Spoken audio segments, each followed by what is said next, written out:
Bonjour et bienvenue dans ce nouvel épisode de Canada en clé. Je suis Edwige et aujourd'hui, on fait le point sur les nouvelles mesures d'immigration adoptées par le Canada en 2025. Après tout ce que j'ai dit, tu veux venir étudier, travailler ou rejoindre ta famille? Pas grave, mais c'est encore possible.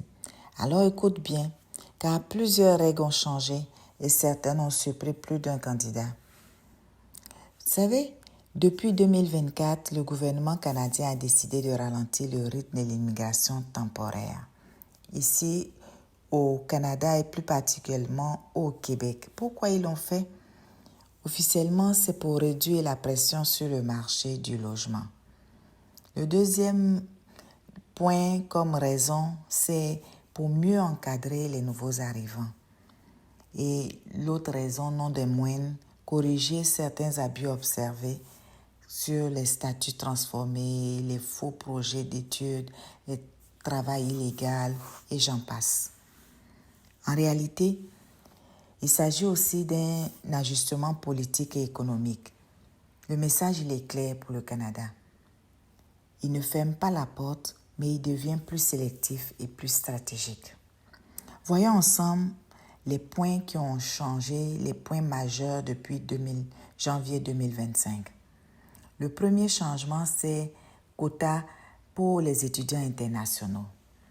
Vous savez, les provinces doivent maintenant respecter un nombre limité de lettres d'admission. Certaines formations ne donnent plus accès au permis post-diplôme. Il y a aussi la preuve de fonds qui a été rehaussée. Pour un permis d'études, il faut maintenant prouver plus de 20 000 $ canadiens, en plus des frais de scolarité. Il faut aussi prouver les justificatifs détaillés et traçables de tous les transferts, tout ce que vous donnez comme document. Il y a aussi la reconnaissance limitée des diplômes à distance. Les formations en ligne ou à distance ne sont plus reconnues pour les permis post-diplôme. On trouve aussi la fin de la conversion facile de visa visiteur à permis de travail. Il est quasiment impossible maintenant en 2025 de venir en tant que visiteur et par la suite demander un permis de travail sur place. Il faut faire les démarches depuis le pays d'origine. Il y a aussi l'orientation vers les régions. Donc, de nouveaux programmes pilotes visent à attirer les travailleurs en régions éloignées, hors des grandes villes comme Montréal, Toronto, Vancouver et j'en passe. Ils donnent des bonus pour certains volets de l'entrée express ou du programme des candidats des provinces. En dernier point, on a les réductions des seuils en immigration temporaire. Donc, le gouvernement vise une baisse de 20 à 30% du nombre d'immigrants temporaires d'ici fin 2025. C'est énorme. Plusieurs secteurs ne sont plus admissibles à l'EIMT.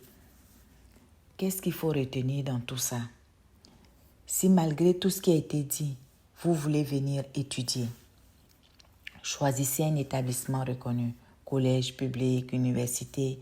Préparez bien un plan clair et prouvez que vous avez les moyens nécessaires pour payer la scolarité sans ambiguïté.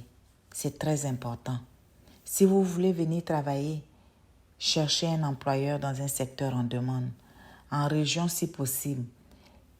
Un employeur prêt à faire un EIMT ou un programme relevant de la mobilité francophone. Si, malgré tout ce qui a été dit, vous pensez encore venir avec un visa visiteur, oubliez ça. Ce ne sera pas accepté. Préparez votre dossier depuis votre pays d'origine. Faites un dossier solide.